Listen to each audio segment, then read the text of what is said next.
Yo, what's up guys, how's everyone doing? I hope you're all having a fantastic day once again. I think we are all back to normal, but of course guys, as usual, please let me know if everything is okay, the video, the audio, and everything like that. Guys, today I want to talk to you about what Bitcoin has been doing. As you guys know, I wasn't on stream yesterday, I didn't put out any technical analysis yesterday because nothing really changed. And if you guys did see my posts earlier today, I did mention that, you know, we had a bit of a pump up and it was followed through with volume. Apparently I'm not live. Is this an issue? It said, you know, what we had following through, okay, we are live, great.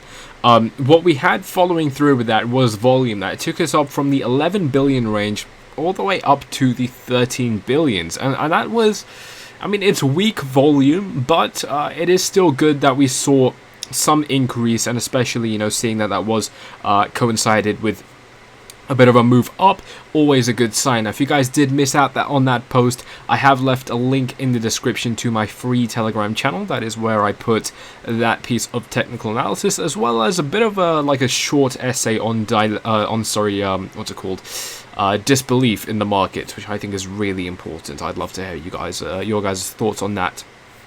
Now, guys, as we know, the market has been hanging on a very loose thread for a decent while, and that thread, as we all know, was the ETF news. It was the news that I believe SIBO would be bringing support for ETFs, and essentially what that would mean is it would have been a lot easier to access and buy Bitcoin, and since an ETF requires the underlying asset, Bitcoin in this case, to actually be bought and stored, like with private keys, that means it's not a derivative of Bitcoin. It will mean real Bitcoins are actually going to be held, and as such, real Bitcoins will need to be bought. That is very bullish news for the market. I mean, it does mean that there's going to be a lot of interaction with new buyers and things like that, but many people talking about it in the chat before we did go live. Yes, it has been delayed to the 30th of September. And as someone actually mentioned in the chat, I've forgotten your name, but I mean, this was an expected thing. I mean, the reason I didn't even talk about these in any depth in my videos up until now is simply that news like this will never will never do anything significant for the market. I've said it many times that if everyone expects that the market is going to pump or dump on the 10th of August, then I guarantee it is absolutely not going to happen. And as we all know, it will not happen now. I mean, of course, you know, 10th of August is still 3 days away, but nonetheless, the ETF approval news will not be on that date. At the earliest, it will be September the 30th. Now, good. I mean, guys, in real terms, this is good, because if we were to get denied, it wouldn't have required a postponement like it did today. And, you know, the fact that it has been delayed could mean that they're actually trying to find a way for it to work, you know, having Bitcoin ETFs. I mean, someone else mentioned in the comments, I do read all of these comments, that a delay is better than a no, and it very much is. This to me indicates that there is some sort of ETF approval perhaps in the works, and they just need some extra time. There are a lot of people calling that, you know, that the US government is going to take as much time as they can to delay it as far as possible, just because they can, you know, within the legal boundaries. Very possible. You know, something to note here is generally within markets, when there is an ETF approval, not when an ETF goes live, but when it's approved, which in this case would have been August the 10th, the market doesn't really react very strongly to that. And guys, I mean, that's just another reason why I don't focus on things like this in terms of news. It just, you know, it's hyping yourself up for no reason. So I acknowledge it. I'm like, yeah, this ETF is here and there's a bit of hype behind it, but I never go into it because, as we know, it never turns out how people expect, ever. So, you know, what we were doing is just trading sideways. And of course, within this channel, which I drew on Telegram, just probably put this up for you guys again. I mean, a bit of a channel like this, and really what this was is just going sideways, perhaps a falling wedge. It's now gone down a little bit lower. You know, this is a strange pattern because, as we know, we've been getting a lot of bilateral patterns lately, which means that the trend is down, but our consolidation patterns actually staying down. Like, we're setting lower lows and higher lows. So that is definitely something to take note of. I mean, a bilateral pattern in this case, of course, resembles uncertainty. You know, typically what you want to see in a trend is either some form of a bear flag like this or a rising wedge like this.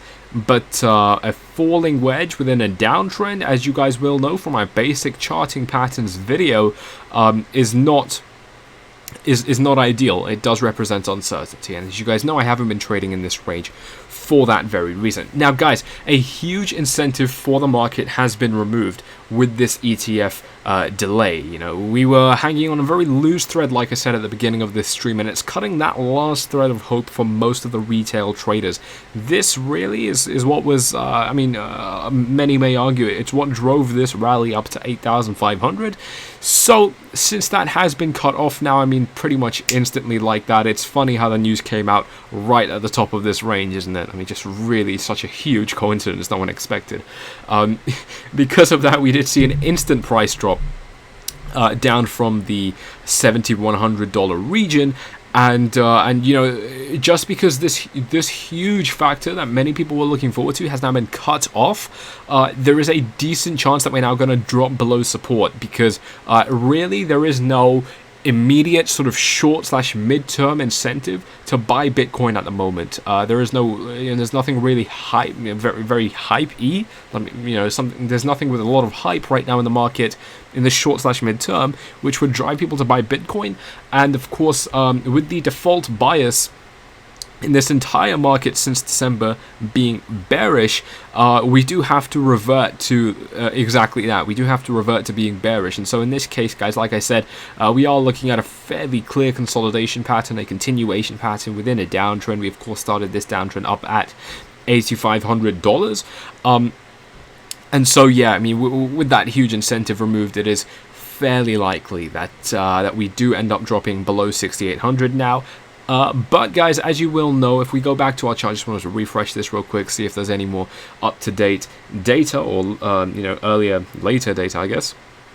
If we look at our Fibonacci retracement line, guys, once again, we are sitting, nearly sitting on our 618 retracement. As you guys know, the market will rally. It will retrace by about 61.8%, hence the 0.618 line, which falls exactly on our $6,800 resistance or support. In this case, it is support.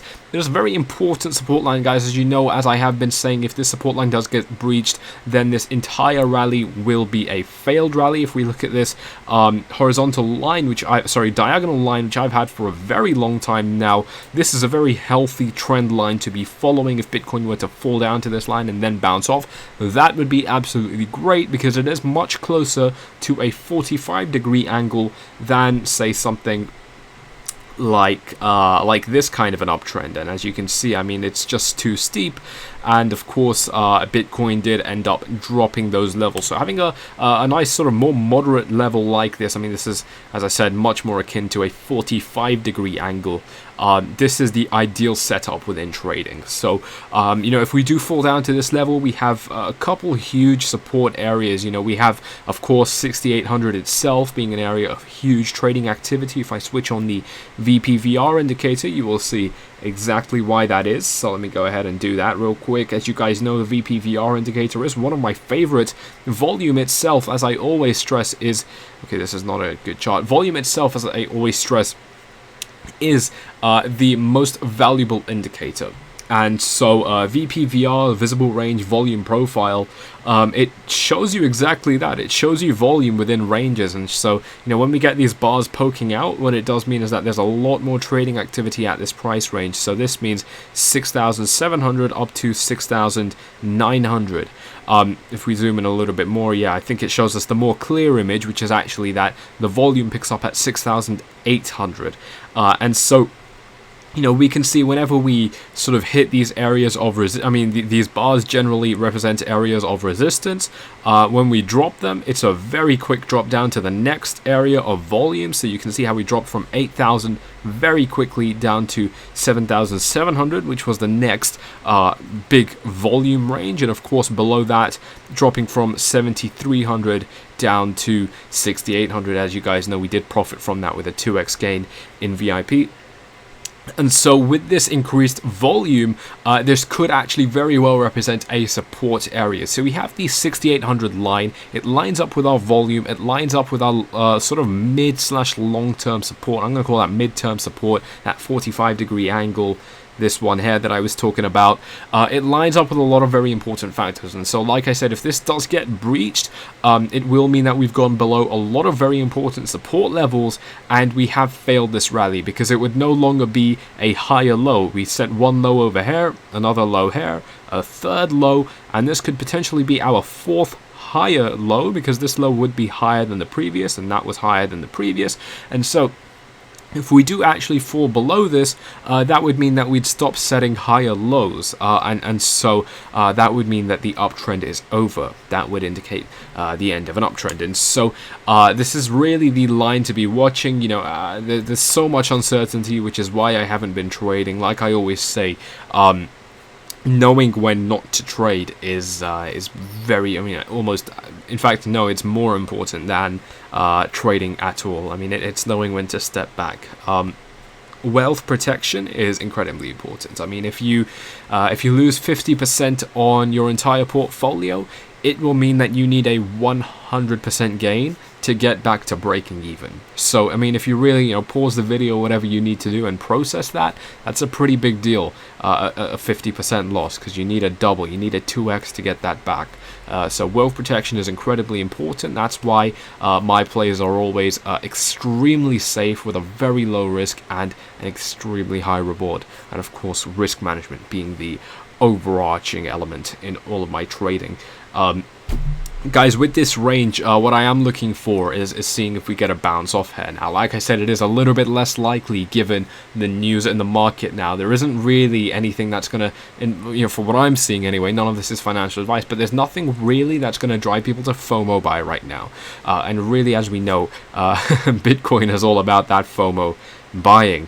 Connie, down 90% on your portfolio. That is really rough, man. I'm sorry to hear that. I hope you didn't go in heavy. Always putting in what you're willing to lose. Yeah, 80% down. Lincoln, I mean, it's terrible, right? I mean, alts, I think 1,000% to break even, which I think it's 100 that you meant. Oh, right. Maybe if you're 90%, I don't know. But, alts have been, we go over to the CoinMarketCap page. I think, the only way to be in a 90% loss right now is if A, you traded badly, or B, you are just holding alts. And yeah, I mean, it's still a red day. It's about to be a red day for Bitcoin as well. We're looking at this 24-hour change. We're seeing dominance climb back up again. We've seen a little bit of volume follow this dump, but not as much that followed in with the pump. And so, really, volume is still telling us that we're bullish, but only marginally. I mean, hardly anything to take note of. So, like I said, I mean, at the very least, I do expect us to just continue going sideways.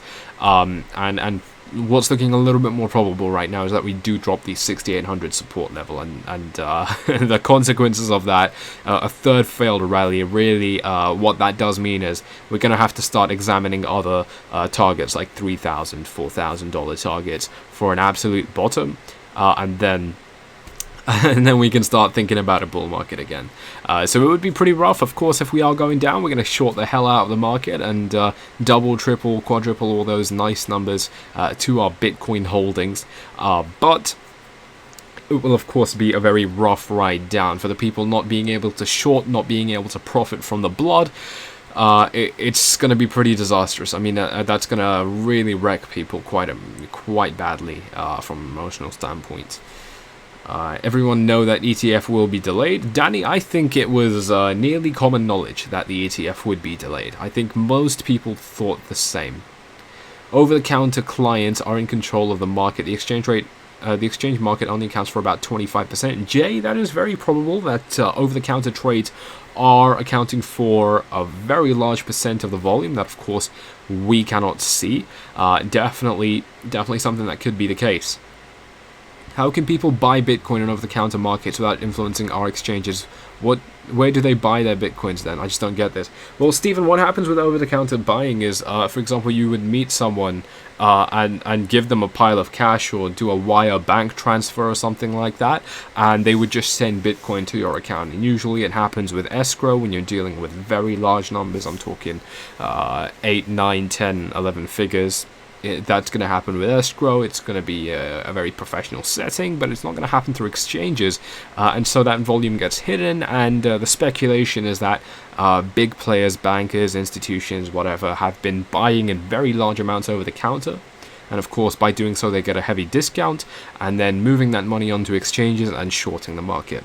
That's a very conspiracy-esque theory, which I don't buy into. Local Bitcoins, yes, Ash Jones is a good example. That's a very conspiracy-esque theory that I don't buy into, but it is potentially one of the things that have been driving this market. So that is how over-the-counter trades work. I mean, it's just two people with an agreement to buy and sell Bitcoin, and once they had the Bitcoin, they move it to their own exchange account. So they wouldn't be buying through Coinbase or any other fiat gateway. It would be an in-person meet probably.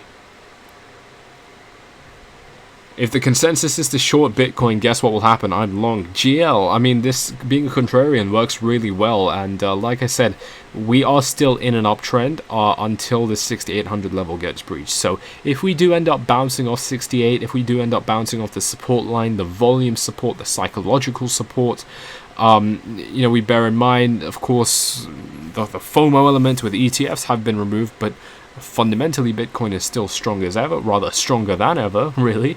Going long is still likely a valid option, but it's because there's such a stark divide between these two things right now that I'm not even considering taking on any position.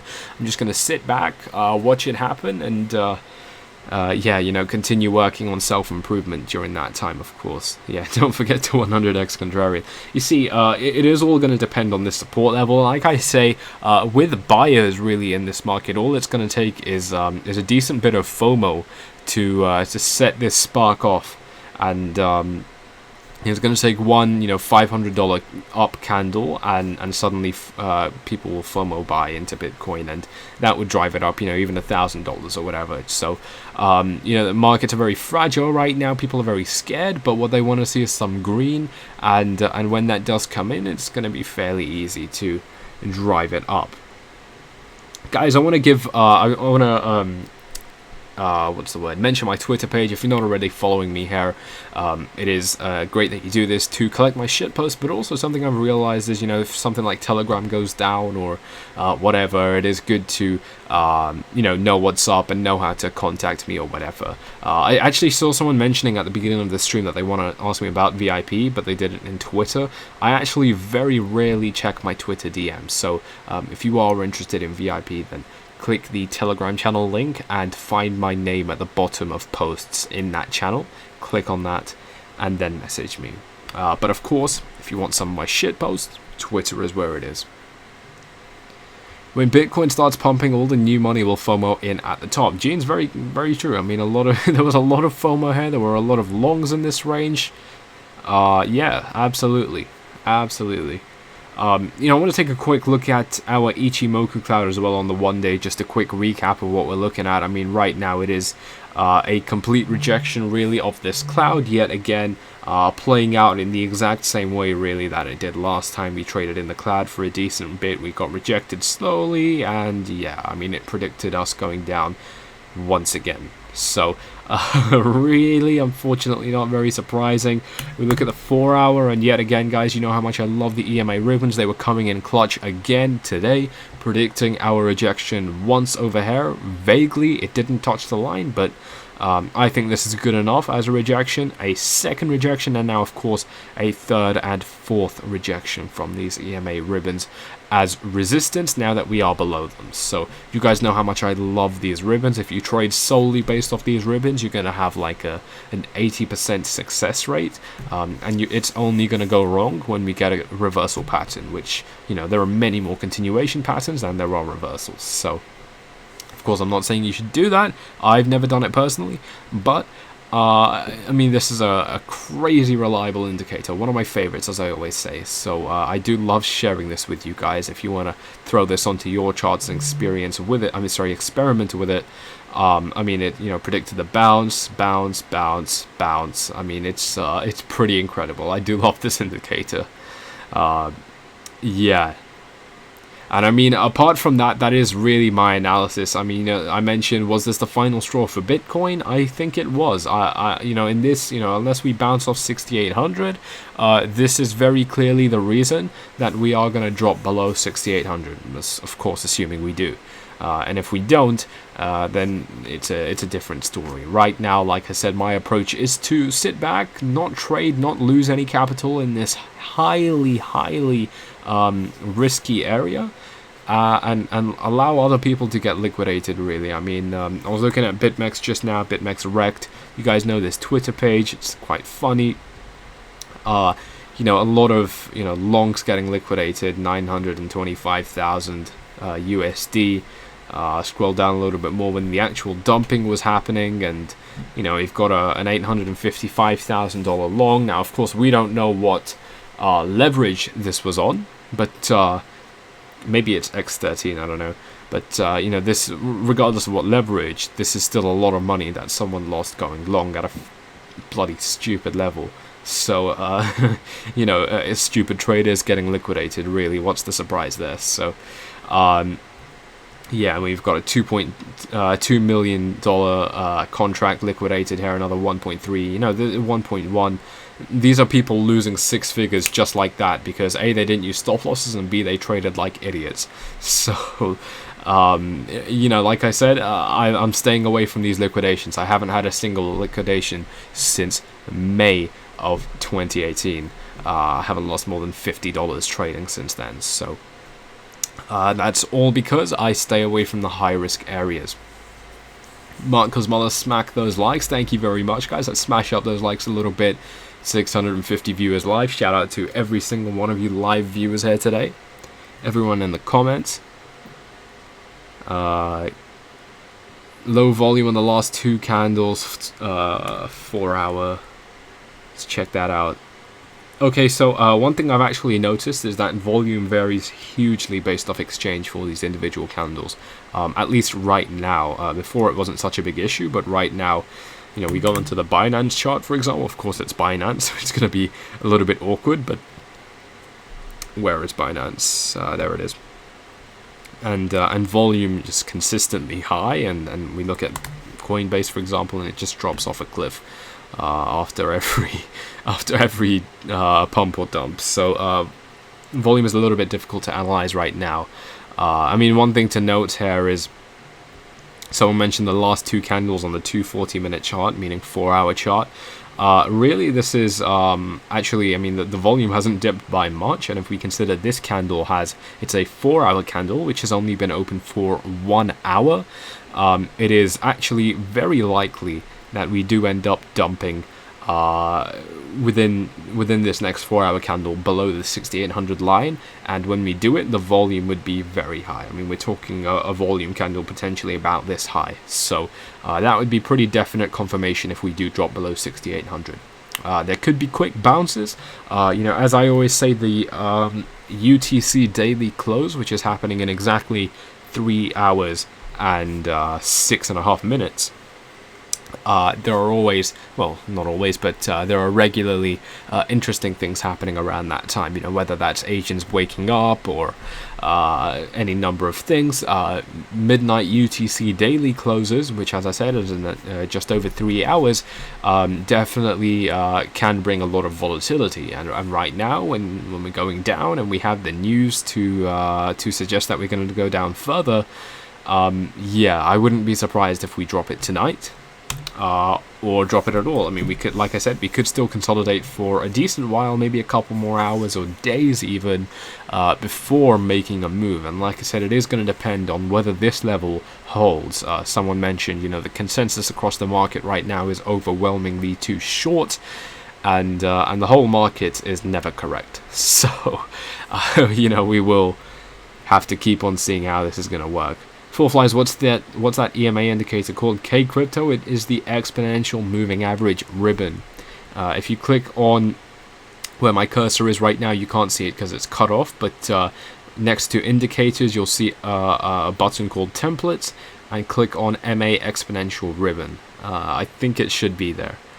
If it's not, you may need the paid plan, and you can get a free trial for that using the link in the description. That's of course also how you get the VPVR indicator, which as I said is one of my favorites, but unfortunately it is behind a paywall. Of course it was going to get delayed, yeah, Dirk. I mean, it was fairly obvious from the get-go, to be honest. So am I expecting a drop? But I prefer...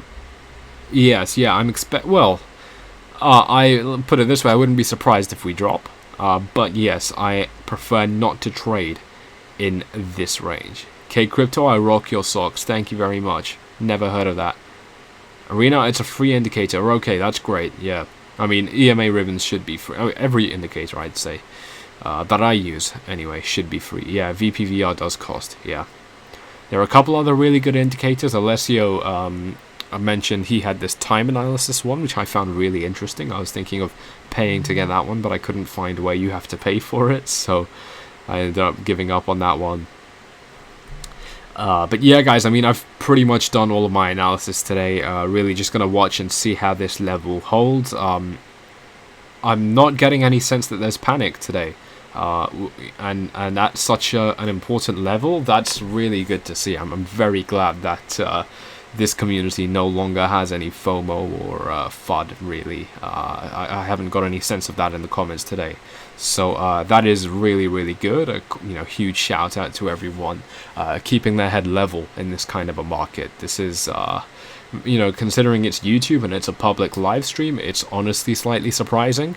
But it's a testament to you guys, I think, learning very quickly. Maybe it's the streams that help you do that. But guys, if we can smash up those likes once more, subscribe, tick the bell, join the Telegram channel if you haven't already. I've pretty much done all my analysis, just going to sit back and watch how these levels act. This is not an area to be trading from where I'm seeing things. Too many signs telling us we're bullish, and too many saying that we're bearish. So, yeah, we will have to see how this plays out. Alright guys, yeah, with that, I am going to be heading off. Hope you all or rather do have, a fantastic rest of your day. And I'm out. Peace.